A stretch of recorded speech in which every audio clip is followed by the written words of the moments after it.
Hello everyone, welcome back to easy to study. जैसे कि आप जानते हैं, इस चैनल पे आपको इंग्लिश स्पीकिंग से रिलेटेड वीडियोस मिलेंगे। और अभी तक तो मैं बना रही थी ऐसे ही स्क्रीन शेयर्स कर करके, लेकिन अब फाइनली मैंने स्टार्ट किया है ऑफलाइन बैच भी। अगर कोई इंटरेस्ट है 11th-12th में इंग्लिश पढ़ने के लिए तो आप कांटेक्ट कर सकते हैं मुझसे, या आप इसी वीडियो में आप कमेंट कर सकते हैं। तो सबसे पहली बात कि आपको जो भी मैं वीडियो प्रोवाइड कराऊंगी, इसमें आपको 12th का इंग्लिश का हर एक चैप्टर अच्छे से एक्सप्लेन करूंगी। साथ साथ इसका ऑब्जेक्टिव भी होगा। पहले मैं आपको चैप्टर एक्सप्लेन करूंगी, उसके बाद ऑब्जेक्टिव के सारे क्वेश्चंस और जो भी क्वेश्चन आंसर होंगे मैं आपको वो भी लिखकर स्क्रीन एक्सप्लेन करूँगी, ताकि आपको कोई दिक्कत ना हो। आई होप सो कि सारी चीज़ें क्लियर होंगी। तो चलिए हम स्टार्ट करते हैं आज चैप्टर 12 का first chapter, Indian civilisation and culture. Indian means क्या होता है? भारतीय। सिविलाइजेशन मीन्स क्या होता है? सभ्यता। एंड मीन्स और, कल्चर मीन्स संस्कृति। भारतीय सभ्यता और संस्कृति, ठीक है। तो जैसे कि देख सकते हो मेरे हाथ में 12th का चैप्टर है, बुक का सारा, ठीक है। तो मैं इसमें फर्स्ट चैप्टर से स्टार्ट करूँगी। ये देखिए, देख सकते हो ये मेरे पास 12th क्लास का है, इंग्लिश का रेनबो पार्ट 2, ठीक है। अब देख सकते हो इसमें मैं आपको chapter wise word to word सारे explanation means even sentence wise, ठीक है, आपको लाइन टू लाइन एक्सप्लेनेशन मिलेगा जो इंग्लिश में लिखा हुआ है, ताकि अगर आप चैप्टर अगर अच्छे से समझ गए तो उसमें से अगर आपको जितने भी ऑब्जेक्टिव्स क्वेश्चंस मिले, चाहे वो कितना भी डीपली क्यों ना पूछा हो, लेकिन अगर आप चैप्टर को अच्छे से समझ जाते हैं, उसकी स्टोरी, ठीक है, तो आप उसका आंसर कर सकते हैं till end of the year तक, आप याद रखेंगे। तो ये हमारा प्रोज सेक्शन है, ठीक है, मीन्स स्टोरी वाला सेक्शन, जैसे कि आप देख सकते हो। उसके बाद जैसे कि देख सकते हो फर्स्ट चैप्टर है इंडियन सिविलाइजेशन एंड कल्चर, जिनके ऑथर कौन है? Mahatma Gandhi, Mohandas Karamchand Gandhi, popularly known as Bapu और the father of the nation. अब जो मोहनदास करमचंद गांधी हैं, ठीक है, सबसे पहले तो ये समझ लो इंडियन सिविलाइजेशन एंड कल्चर जो है उनके ऑथर कौन है, मतलब उनके जो लेखक होते हैं वो कौन है? महात्मा गांधी। अब जो मोहनदास करमचंद गांधी हैं उनको क्या ना मतलब बापू या फादर ऑफ द नेशन के नाम से भी क्या कराया जाता था? जाना जाता था, मतलब राष्ट्रपिता के रूप में। Was more a spiritual leader. देखो अब इसमें क्या दिया हुआ? फादर ऑफ द नेशन, ठीक है, राष्ट्रपिता के रूप में भी। अब देखो was more a spiritual leader than a politician. वो स्पिरिचुअल लीडर से ज्यादा क्या थे? वो एक पॉलिटिशियन से ज्यादा, more a spiritual leader than a politician means politician से ज्यादा एक राजनेता की तुलना में आध्यात्मिक नेता अधिक थे वो, ठीक है। स्पिरिचुअल मीन्स आध्यात्मिक नेता अधिक थे। He successfully use truth and non violence as the chief weapons against the British rule in India. उन्होंने भारत में ब्रिटिश शासन था उनके खिलाफ मुख्य हथियार के रूप में क्या अपनाया था? सत्य और अहिंसा। And help India gain independence, और मतलब भारत को स्वतंत्रता हासिल करने में मदद की। From 1915 till 1948 he completely dominated Indian politics. 1915 से 1948 तक वो पूरी तरह से भारतीय राजनीति पर हावी रहे। He died at the hands of a fanatic on 30 जनवरी 1948, मतलब 30 जनवरी 1948 को एक कट्टरपंथी, फैनेटिक वर्ड जो है वो कट्टरपंथी के हाथों उनकी हत्या हो गई।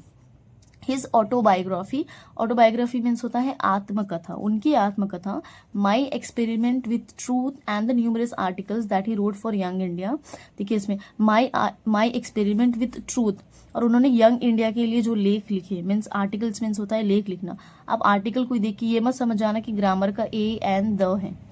And the speeches that he deliver on different occasions, और वो मतलब अलग अलग अवसरों पर उन्होंने जो भाषण दिए, reveal him not only as an original thinker but also as a great master of chaste idiomatic English.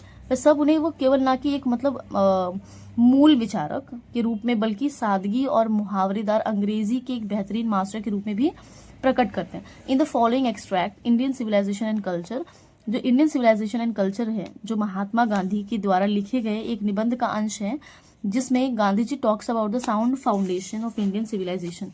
Gandhi ji भारतीय सभ्यता की उस ठोस नींव के बारे में बात करते हैं, which has successfully withstood the passage of time, जिसने समय के बदलाव का पूरी मतलब जो पूरी दृढ़ता होती है सामना किया है। कहने का अर्थ है कि इस निबंध में उन बातों पर चर्चा की गई है जिनके वजह से इतना समय गुजरने के बाद भी भारतीय सभ्यता अस्तित्व में है। The Western civilization, which has a tendency to privilege materiality, cannot match the Indian civilization that elevates the moral being.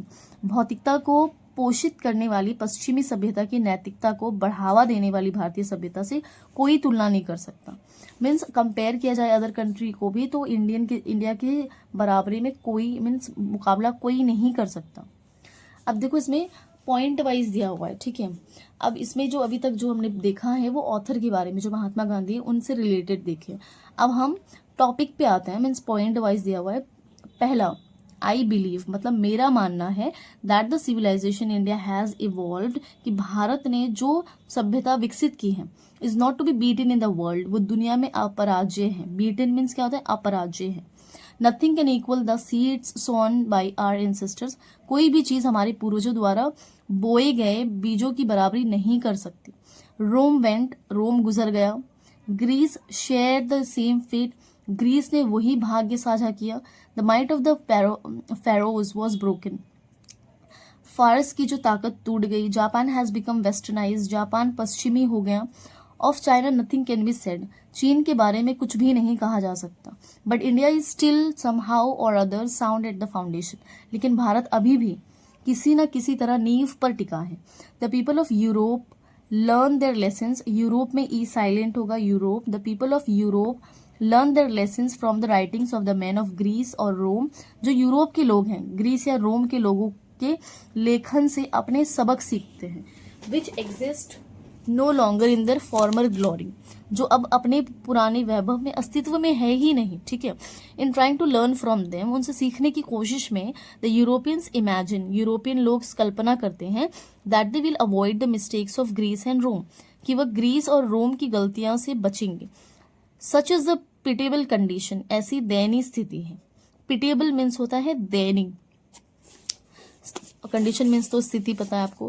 अब सेकेंड पॉइंट पे आते हैं। In the midst of all this, इस सब के बीच में, मिडिस्ट मीन्स होता है बीच में, India remains immovable and that is her glory, Bharat अडिग है मीन्स अपनी बातों पर अड़ा हुआ है और सही, और यही उसकी महिमा है, ठीक है। ग्लोरी मीन्स महिमा है। It is a charge against India, भारत के खिलाफ ये आरोप है that her people are so uncivilised. देखो अब जो इसमें दिया हुआ है that her people are so uncivilised, ignorant and stolid, कि उससे लोग इतने असभ्य हैं, अज्ञानी, इलिटरेट। अनसिविलाइज्ड मीन्स हो गया अज्ञानी और अडिग है। स्टूलिड मीन्स इग्नोरेंट मीन्स अज्ञानी होता है, अनसिविलाइज्ड मीन्स असभ्य। That is not possible to induce them to adopt any changes, कि उन्हें किसी भी बदलाव को अपनाने के लिए प्रेरित करना संभव नहीं है। It is a charge really against our merit, ये वास्तव में हमारी मेधा के विरुद्ध एक आरोप है। What we have tested and found true on the anvil of experience, हमने अनुभव की मतलब देखो निहाई पर जिसका परीक्षण किया है और सही पाया है कि we dare not change, many trust their advice upon India, हम उसे बदलने की हिम्मत नहीं करते हैं, ठीक है। कई लोग भारत पर अपनी सलाह थोपते हैं। एंड शी रिमेन्स स्टेडी, और वो स्थिर रहती है। दिस इज हर ब्यूटी, ये इसकी सुंदरता है। It is the sheet anchor of our hope, ये हमारी उम्मीदों की रक्षक है। थर्ड पॉइंट,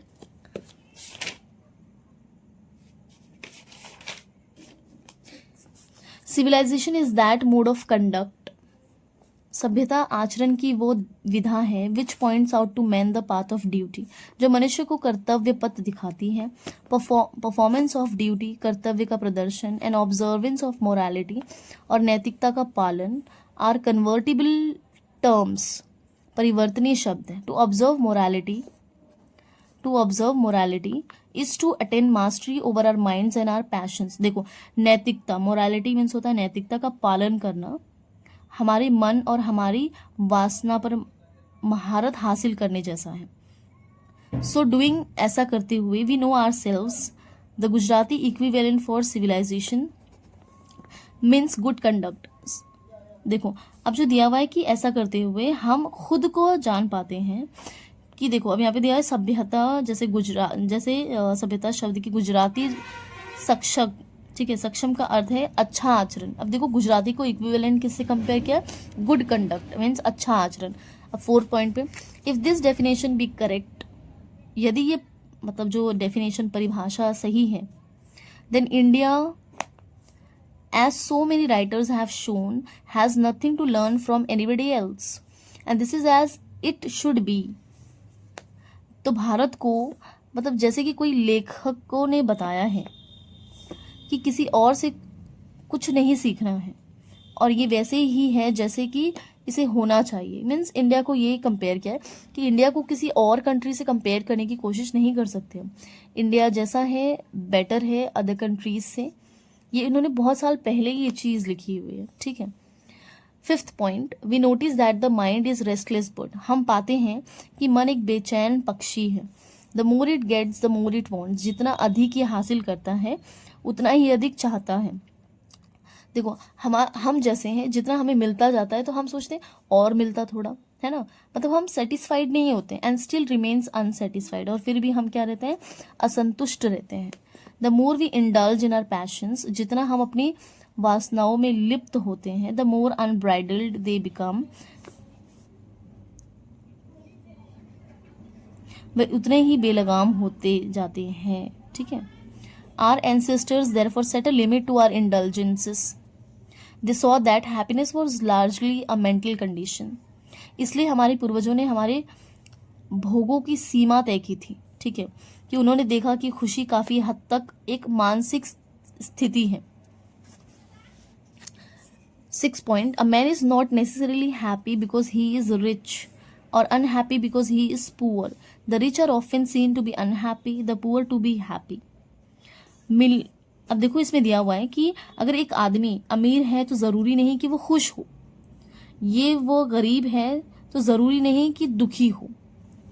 अक्सर अमीर दुखी और गरीब खुश दिखते हैं, ठीक है। Millions will always remain poor, observing all his our ancestors dissuaded us from luxuries and pleasures we have managed with the same kind of plow as existed thousands of years ago। अब देखो लाखों लोग हमेशा गरीब ही रहेंगे, ये सब देखते हुए हमारे पूर्वजों ने हमें ये विलासिता और सुख से दूर रखा, ठीक है। हम हजारों साल पहले से चले आ रहे हैं, हलों से काम चलाते रहे हैं। We have retained the same kind of cottages that we had in former times, and our indigenous education remains the same as before। अब देखो जैसे हमने उसी तरह से झोपड़ियों को बरकरार रखा है जो हमारे पास पूर्व समय में था, और हमारी स्वदेशी शिक्षा पहले जैसी ही है। We have had no system of life corroding competition, each followed his own occupation or trade and charged a regular wage। It was not that we did not know how to invent machinery, but our forefathers knew that if we set our hearts after such things, we would become slaves and lose our moral fiber। अब देखो इसमें क्या कहने की कोशिश कर रहा है कि हमारे जहाँ जीवन का जो शरण करने वाली प्रतियोगिता की कई व्यवस्था नहीं थी, सभी अपने स्वयं को व्यवसाय और व्यापार का अनुकरण करते एक नियमित मजदूरी लेते हैं। देखो हर कोई अपने काम के ही पैसे लेता है, ऐसा नहीं था कि वो मशीनरी, जो हमारे एंसेस्टर्स थे, फॉर फादर्स थे, ऐसा नहीं कि वो मशीनरी का आविष्कार करना नहीं जानते थे, लेकिन हमारे पूर्वजों को पता था कि अगर हम इस तरह की चीज़ों के पीछे अपना दिल लगाएंगे तो हमें इनके गुलाम बन जाएंगे और अपने नैतिक सूत्र को खो देंगे। जैसे फॉर एग्जांपल मान लो, जैसे गर्मी में 2 मिनट लाइट चली जाती है तो कैसे हम बेकाबू से हो जाते हैं, लाइट चली गई। तो एक समय वो भी था कि जब लोग खुले आसमान के छतों के नीचे सोया करते थे, है ना। तो वो चीज़ें धीरे धीरे क्या होती है, जैसे समय के अकॉर्डिंग चेंजेस हो, बहुत कुछ बदलता है। दे therefore after due deliberation, decided that we should only do what we could with our hands and feet. They saw that our real happiness and health consisted in a proper use of our hands and feet. अब देखो, इसलिए उन्होंने कि मतलब ये कहा गया है कि विचार विमर्श के बाद बहुत डिसाइड किया, फैसला किया कि हमें केवल वही करना चाहिए जो हम अपने हाथों और पैरों से कर सकते हैं। उन्होंने देखा कि हमारा वास्तविक सुख और स्वास्थ्य हमारे हाथ और पैरों के उचित उपयोग में निहित होता है। अब देखो, अगर आप रेगुलर अगर काम नहीं करते हैं तो बहुत जल्दी बीमार पड़ जाते हैं, और अगर आप अपने आप को कंसिस्टेंटली वर्क में इंक्लूड करते हैं, कुछ ना कुछ काम करते हैं, तो आपका जो प्रेशर है, जो स्ट्रेस है, वो धीरे धीरे कम होता है। आप खाली बैठे रहेंगे तो कुछ ना कुछ सोचेंगे ही, है ना। 7th, they further reasoned that large cities were a snare and a useless encumbrance, and that people would not be happy in them, that there would be gangs of thieves and robbers, prostitution and vice flourishing in them, and that the poor men would be robbed by rich men. They were therefore satisfied with small villages. अब देखो, उन्होंने आगे तर्क क्या दिया है कि बड़े शहर बोझिल और एक बेकार जाल की तरह थे, और लोग उनमें खुश नहीं रहेंगे, क्योंकि शहरों में चोर, लुटेरे, वैश्यावृत्ति और बुरी प्रवृत्तियां पनपेंगी। ठीक है, मतलब माहौल गलत होगा और गरीब आदमी अमीर लोगों द्वारा लूटे जाएंगे, इसलिए वे छोटे गांवों से संतुष्ट थे। They saw that kings and their swords were inferior to the sword of ethics, and they therefore held the sovereigns of the earth to be inferior to the rishis and the fakirs. A nation with a constitution like this is fitter to teach others than to learn from others. This nation had courts, lawyers, and doctors, but they were all within bounds. Everybody knew that these professions were not particularly superior. अब देखो, उन्होंने देखा कि राजा लोग और उनकी तलवारें नैतिकता की तलवार से हीन थी। ठीक है, और इसलिए उन्होंने ऋषियों और फकीरों के अधीन रहकर इस धरती पर शासन किया। इस तरह से संविधान से सज्ज राष्ट्र दूसरों से सीखने की बजाय दूसरों को सिखाने के अधिक योग्य हैं। इस राष्ट्र में अदालतें, वकील और डॉक्टर थे, लेकिन वह सभी नियंत्रित थे, सबके पास अपनी एक बाउंड्री थी। देखो, अब जो डॉक्टर है वो उतने अपनी लिमिट में रहेगा, अपनी लिमिट के अकॉर्डिंग काम करेगा। ठीक है, वो अपने मन से कुछ नहीं कर सकता है। हर कोई जानता था कि ये पेशे विशेष रूप से श्रेष्ठ नहीं थे। Moreover these vakils and vaids did not rob people, they were considered people's dependants, not their masters. देखो, इसके अलावा ये वकील और वैद्य लोगों को लूटते नहीं थे, उन्होंने लोगों को आश्रित माना जाता था, ना कि उनका मतलब स्वामी। Justice was tolerably fair. The ordinary rule was to avoid courts. There were no torts to lure people into them. This evil too was noticeable only in and around capitals. The common people lived independently and followed their agricultural occupation. They enjoyed true home rule. ये बहुत important point है, true home rule. अब देखो, इसमें न्याय मतलब एक तरफा नहीं हो सकता, वो साफ सुथरा था। अदालतों से बचना सामान्य नियम था। लोगों को उनमें उलझने के लिए दलाल या बिचौलिया नहीं होते थे, जैसे अभी के टाइम पे है। कोई भी काम आप बिना किसी एजेंट के या बिना किसी दलाल के नहीं कर सकते, या आप कोई काम कराओ तो पैसे तो आपको देने ही पड़ेंगे, तभी वो काम होगा। तो उस समय ये चीज़ें नहीं थी।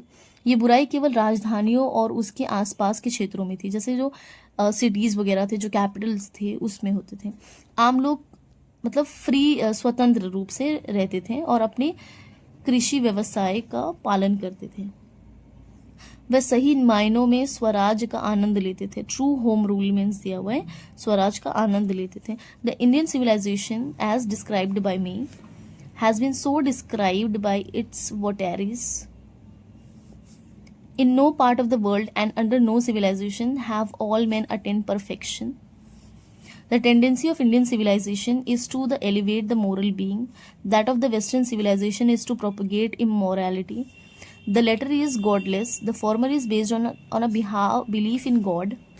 So understanding and so believing, it behoves every lover of India to cling to the old Indian civilization, even as a child clings to the mother's breast.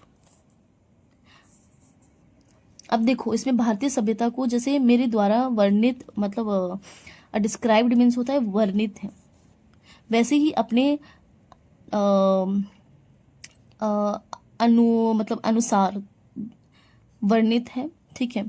अब देखो दुनिया के किसी भी हिस्से में और किसी भी सभ्यता के सभी मनुष्य ने कभी पूर्ण, मतलब वो ऑल राउंड परफेक्शन नहीं हो सकता। ठीक है। भारतीय सभ्यता की जो सभ्यता है, इंडियन भारतीय सभ्यता, ठीक है, नैतिकता, मोरालिटी पे नैतिकता को बढ़ाने की है, और पश्चिमी सभ्यता को अनैतिकता का प्रचार करने की, मतलब जो प्रोपेगेट करते हैं मीन्स प्रचार करना। दूसरे ईश्वर विहीन है means the latter in God is godless, और पहला ईश्वर में विश्वास पर आधारित है। जितना समझ उतना ही विश्वास। अब जितना समझते हैं आप उतना ही विश्वास कीजिए। अब ये नहीं था कि आप एक अगर आगे जाके जा रहा है उसके पीछे 10 लोग जा रहे हैं। ठीक है। ये भारत के हर प्रेमी को भारतीय पुरानी सभ्यता से उसी तरह जुड़े रहने के लिए प्रेरित करता है जैसे कि एक बच्चा माँ के स्तन से चिपका रहता है। I am no hater of the West. देखो उसमें ये नहीं कहा गया कि मुझे पश्चिमी से नफरत नहीं है। I am no hater of the West, मुझे पश्चिमी से नफरत नहीं है। I am thankful to the West for many a thing I have learn from Western literature. पश्चिमी साहित्य से मैंने जो बहुत कुछ सीखा है उसके लिए मैं पश्चिम का शुक्रगुजार हूँ।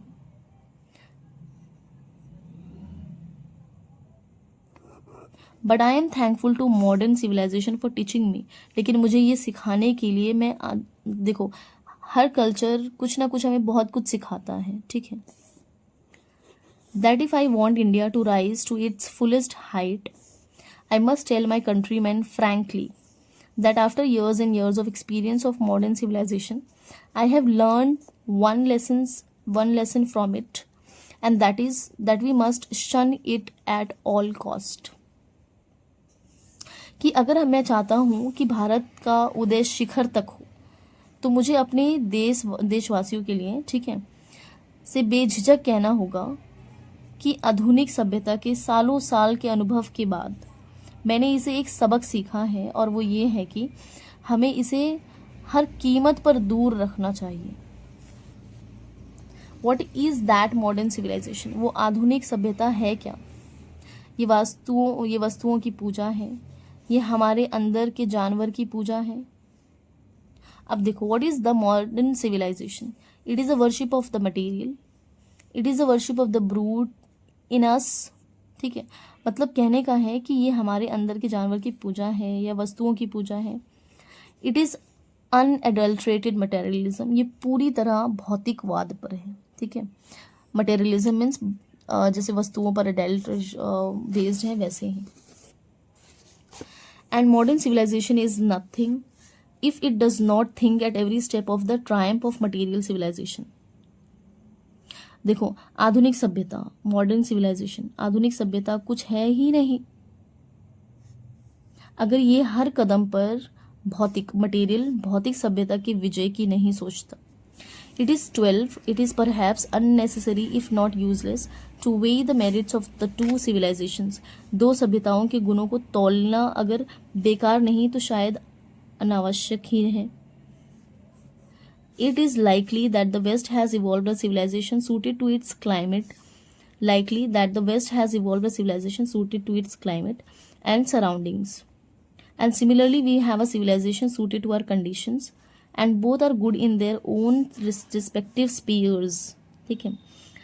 अब देखो ये कहना क्या चाह रहे हैं कि पश्चिम ने अपने जलवायु और परिवेश के एक सभ्यता विकसित की है, और उसी तरह हमारी सभ्यता हमारी परिस्थितियों के अनुकूल है, और दोनों की अपनी अपनी जगह अच्छे हैं।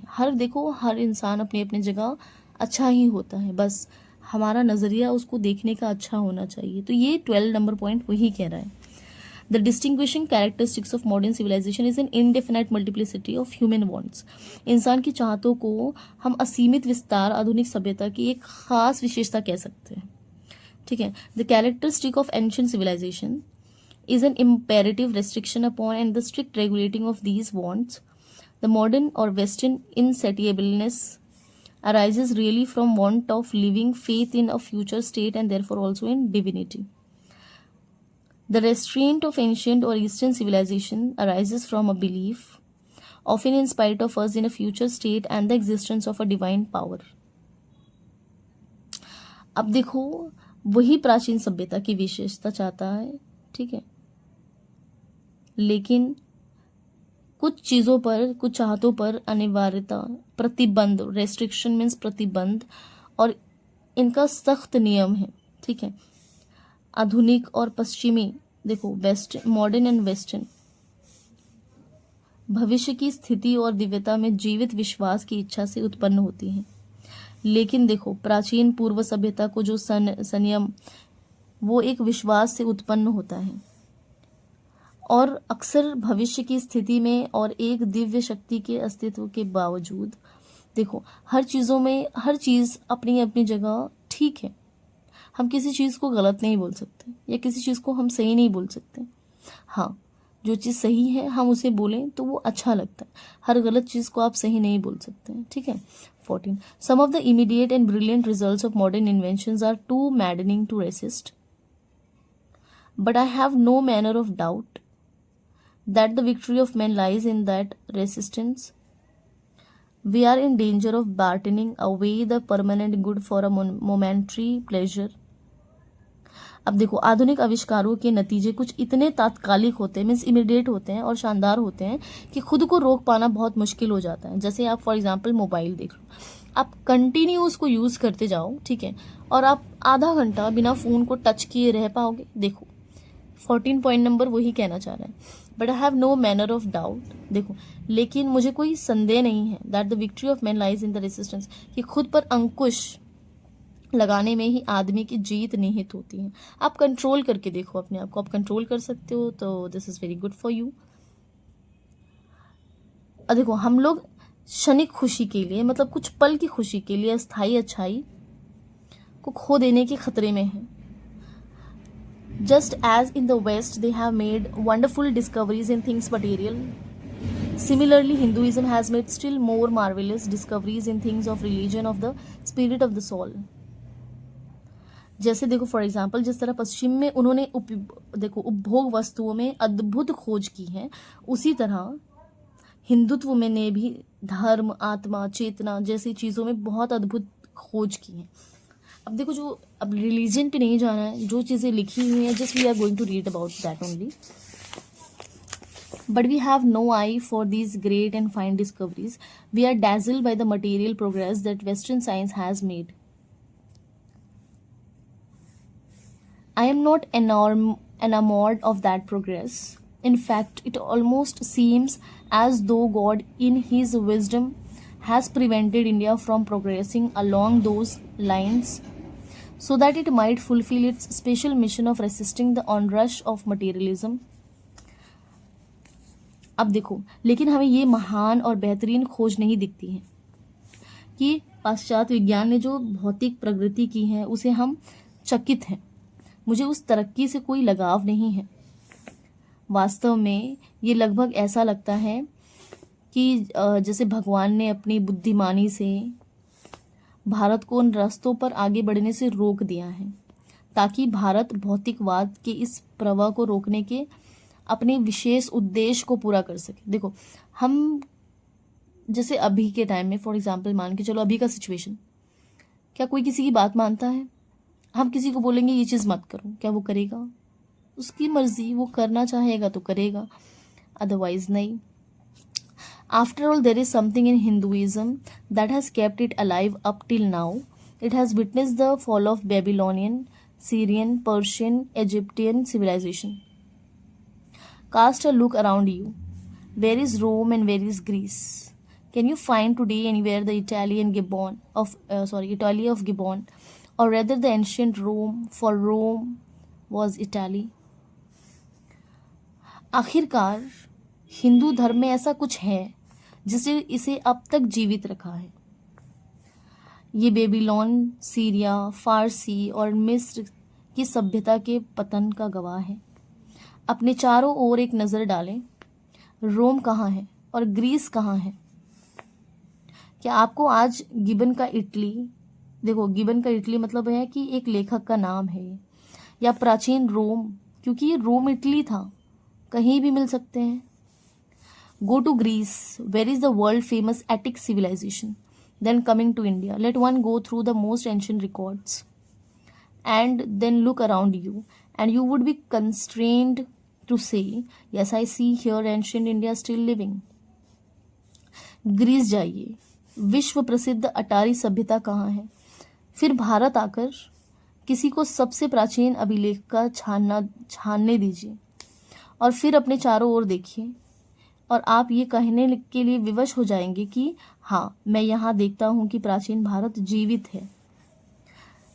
True, there were dung heaps too here and there, but there are rich treasures buried under them, and the reason why it has survived is that the end which Hinduism set before it was not development along material but spiritual lines.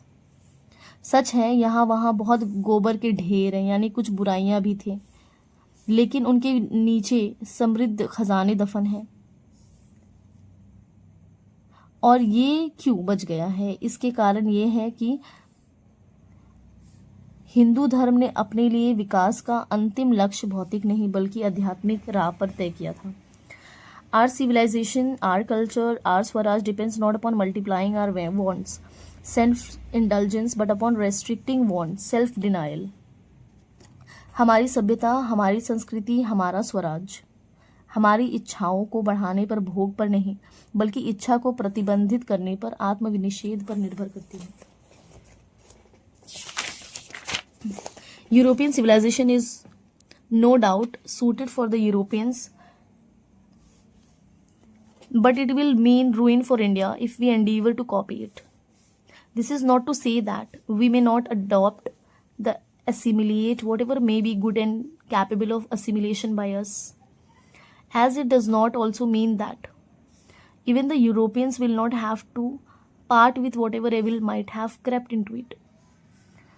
अब कोई संदेह नहीं है कि इस European सभ्यता यूरोपीय लोगों के लिए उपयुक्त है, लेकिन ये भारत के लिए बर्बादी साबित होगा अगर हम इसे नकल करने का प्रयास करते हैं, जैसे लोग अभी करते हैं। अदर फॉरेन कंट्रीज़ के ड्रेस लोग कॉपी कर रहे हैं। ये कहने की बात नहीं है कि जो भी अच्छा और हमारे द्वारा आत्मसात करने में सक्षम हो सके अपना उन और आत्मसात नहीं कर सकते हैं। जैसे कि इसका मतलब ये भी नहीं है कि यहाँ तक कि यूरोपीय लोगों को भी उन बुराइयों से अलग रहने की ज़रूरत नहीं है जो इनकी सभ्यता में आ गई हैं। ठीक है। The incessant research for material comforts and their multiplication is such an evil, and I make bold to say that the Europeans themselves will have to remodel their outlook if they are not to perish under the weight of the comforts to which they are becoming slaves. It may be that my reading is wrong, but I know that for India to run after the golden fleece is to court certain death. Let us engrave on our hearts the motto of a Western philosopher, plain living and high thinking. Today it is certain that the millions cannot have high living, and we, the few who profess to do the thinking for the masses, run the risk in a vain search after high living of missing high thinking. अब देखो इसमें भौतिक सुख और उनकी वृद्धि के लिए निरंतर खोज एक बुराई की तरह है, और मैं ये कहने का मतलब साहस करती हूँ कि जैसे यूरोपीय लोगों को अपने दृष्टिकोण को फिर से तैयार करना होगा यदि उन्हें उस जैसे सुख सुविधाओं के वजन के बीच दबना नहीं है जिसके वो गुलाम होते जा रहे हैं। हो सकता है कि मैंने गलत पढ़ा हो, लेकिन मुझे पता है कि भारत के लिए गोल्डन फ्लीस मतलब जो ग्रीक मिथन में है, एक तरह का आकर्षक रत्न जो आग और सांप से घिरा होता है, कि पीछे दौड़ने निश्चित मौत का सामना करता है। अब देखिए, आइए हम अपने दिलों पर एक पश्चिमी दार्शनिक के आदर्श को अंकित कर ले। Play living and high thinking जो दिया हुआ है, सादा जीवन और उच्च विचार। आज ये निश्चित है कि लाखों लोग के पास उच्च जीवन नहीं हो सकता, मतलब हाई स्टैंडर्ड क्वालिटी लिविंग नहीं हो सकती, और हम कुछ लोग जो जनता के लिए सोचने की वकालत करते हैं, वो उच्च जीवन की व्यर्थ खोज में हैं, उच्च विचार से चूक जाने का खतरा उठाते हैं। Civilization in the real sense of the term consists not in the multiplication but in the deliberate and voluntary restrictions of wants. This alone increases and promotes contentment, real happiness and capacity for service. देखो, अब जो civilization means क्या होता है? सभ्यता। शब्द के वास्तविक अर्थ में इच्छाओं का गुणन नहीं है वृद्धि, बल्कि जानबूझकर और स्वेच्छा से इन पर प्रतिबंध होती है। ये अकेले ही संतोष, वास्तविक खुशी और सेवा के लिए सक्षम को बढ़ाता है।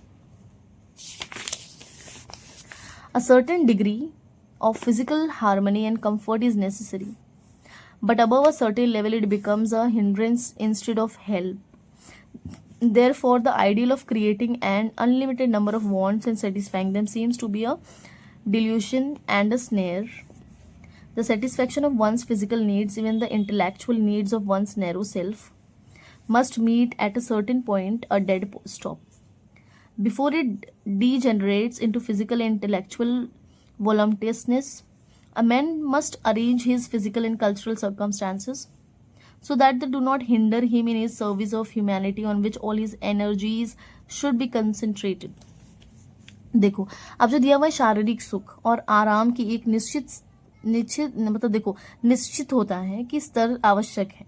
ठीक है, बहुत सी चीज़ें होती है ना कि आप मान के चलते हैं कि नहीं, मेरा ये चीज़ मुझे अच्छा लगता है, वैसे ही, लेकिन एक निश्चित स्तर के ऊपर ये मदद के बजाय एक बाधा बन जाती है। हिंड्रेंस मीन्स होता है बाधा बन जाता। इसलिए असीमित संख्या में चाह रखना और उन्हें संतुष्ट करने का विचार एक भ्रम और एक जाल लगता है।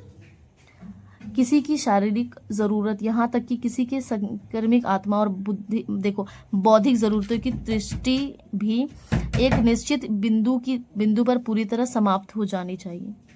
इससे पहले कि वो शारीरिक और बौद्धिक विलासित में बदल जाए, एक आदमी को अपने शरीर और सांस्कृतिक परिस्थितियों को व्यवस्थित करना चाहिए ताकि वह मानवता की सेवा में उसे बाधा ना पहुंचाए, जिस पर उसकी सभी ऊर्जाएं केंद्रित होनी चाहिए। देखो, बेसिकली इस चैप्टर का मतलब देखो, आप समझ गए हो कि वो इंडियन सिविलाइजेशन को सबसे ज़्यादा इम्पोर्टेंट मानते हैं। इंडियन मतलब क्या होता है? भारतीय। सिविलाइजेशन सभ्यता, कल्चर मीन्स संस्कृति।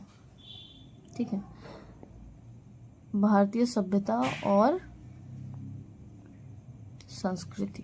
ऑथर कौन है? महात्मा गांधी। सबसे एक क्वेश्चन तो आपका इसी में से फ्रेम हो गया, who is the author of the Indian civilisation and culture? Mahatma Gandhi. I hope so video आपको हेल्पफुल लगा हो। तो नेक्स्ट वीडियो में मैं आपको ऑब्जेक्टिव और जो भी क्वेश्चन आंसर्स होंगे बुक में, मैं आपको वो सॉल्व कराऊंगी। ठीक है, और जितना हो सके इस वीडियो को शेयर कर दें और लाइक करना ना भूलें और कमेंट करना। ठीक है, कमेंट करके आप मुझे ये बताइए कि इस लेसन में आपको क्या नहीं समझ में आया, ताकि जब मैं नेक्स्ट वीडियो बनाऊँ तो मैं उस पर ज़्यादा काम कर सकूँ। ठीक है, thank you so much for watching.